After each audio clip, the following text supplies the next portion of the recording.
up, yo? Shepherd Brawley on the ones and twos, reporting for duty. And today I'm going to share my testimony of how I got liberated from my marijuana addiction. Back in about 2014, I was ending my time being in a religious cult that I had been in for about 8 or 9 years. And one of the things that I learned in that religious cult was that marijuana was not really a bad thing. They were vouching for the legalization of it. And I kind of used that as a means to justify getting into it. So by the time I left home and I came to Chicago, I started smoking. It was not good for me, but like I said, I had my own means to justify it. For the next about 2 years, I was just drifting, doing nothing with my life, just partying and smoking and drinking my life away. You know, my mom had to confront me at some point, and I was a little bit defensive about it. But this is for those who want to know how to get free of such a thing. First and foremost, I didn't try to hide that I had the addiction in the first place. So I think that was what opened the door initially for me to have liberation from that. And I know there's a lot of Christians that actually still struggle with that sin. One of the reasons is because they have not confessed it. They don't hold themselves accountable to the people around them and to their spiritual leaders, and especially their parents. Now, the reason why you have to do that is because they're your authority figures. It is biblical. If someone is sick, you call the elders to anoint the person, to lay hands, to pray over them, and they will be healed. And to confess their sins will be forgiven. And it says again in Proverbs, whoso hides a sin shall not prosper, but whoso confesses and forsakes his sin shall obtain mercy. So what do you got to do? Confess and forsake. A lot of times we know to forsake, but we don't know the confession part. So confession was very key. So at least I didn't try to hide it. I did justify it, but it's funny, my reasoning on it was so strange. My mom confronted me one day, and like I said, I was just kind of defensive about it, but I did maintain that I did it. I wasn't going to lie about it. I'm just not a good liar. If anybody knows me personally, it's like, listen, no, I'm not perfect. No one is, but I'm not really a good liar. That's just how I am. I'm very direct and straightforward. And after I was receiving some warnings to stop and to slow down, to give up my marijuana addiction, for one, I didn't want to. I didn't see the point in giving it up.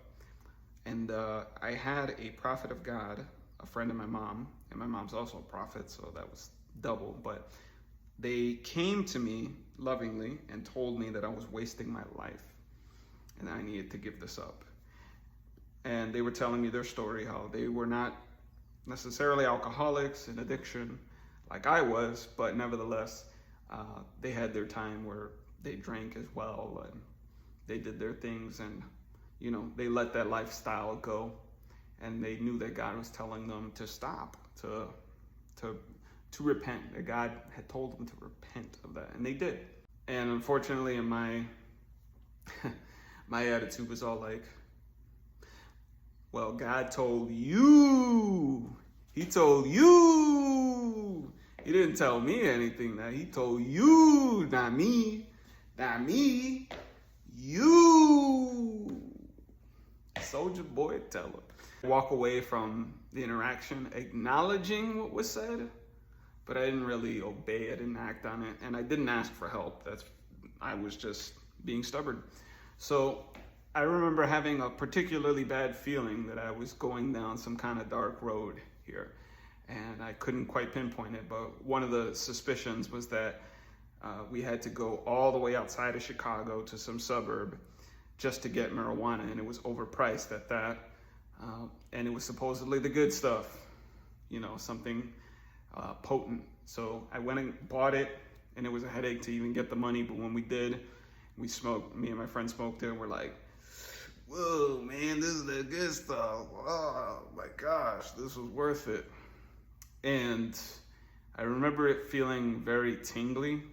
It was definitely different from all the previous highs that I had had. But for whatever reason, after a few hours, because I used to DJ with my friends, that's kind of why I do the ones and twos things on my intros, because I used to DJ, and I don't know, I'm used to it. I guess I have the mindset of one. I used to DJ for hours and hours and hours on end at night, literally up to 5, 6 in the morning, 7 in the morning, just spinning records all day, all night. And then, but when this happened, when this whole event happened, I would just be like a zombie. I would be like, after a few hours, I felt great, and then I would hit a wall, crash, and I'd be like, ugh. And I couldn't even stand up. I'd be like, I was acting like a zombie. Like I was not myself. Normally, I mean, I'm an energetic person anyways, but especially back then, I was like very over the top. This time, I'm like, I gotta sit down. And I was just being a bum, and I did that for like 2 weeks. And I finally, the person of God, this prophet with my mother, confronted me. And I'm glad that they did, and they obeyed the Lord. And she prayed over me for me to be delivered from my addiction. Like I said, a key point there was confession. So I know that there are a lot of Christians out there who struggle with this addiction because that stronghold is there. There's a number of reasons that you might have it, but one of them is not confessing. No, it's shameful. You know, it's not something anybody's proud of, or that they tell other people to do. If anything, they tell them the opposite. And it's not to be a hypocrite, because that spirit has a grip on them, and it had a grip on me as well. And, you know, it's funny that I was trying to run away and justify my decisions and be like, oh, you know, when I tried to run away, I was actually hearing rap music that had a message for me to stop. There was a guy, and I was 22 years old on it. And I remember on one song in particular, this guy was saying, you know, what do we do every weekend? We go out, man. You know, he's like, we just go out and we party and drink and smoke. I'm 22 years old. I get crazy high. And I'm thinking, like, I kind of freeze for a moment because I like the music, but I'm like, nah, God's not talking to me with that. No. God has a means of reaching someone whose secular means unexpectedly. Sometimes he'll do that. But I tried to ignore it, and I couldn't. So I got prayed over, delivered. I did have one relapse in 2017, but other than that, I never went back to smoking. And thankfully, I didn't. I've had contact highs because sometimes I was around it. But yeah, it's an addiction you can certainly overcome. I recommend confess it, especially if you're underage, but just confess it to your parents, spiritual leaders, church leaders, whoever you're trying to hide it from.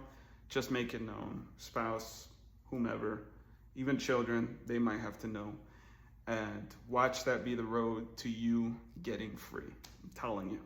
I know that stoner behavior is funny to people. It'd just be like, huh? You want what on your pizza? Huh? Huh? Who's at the door?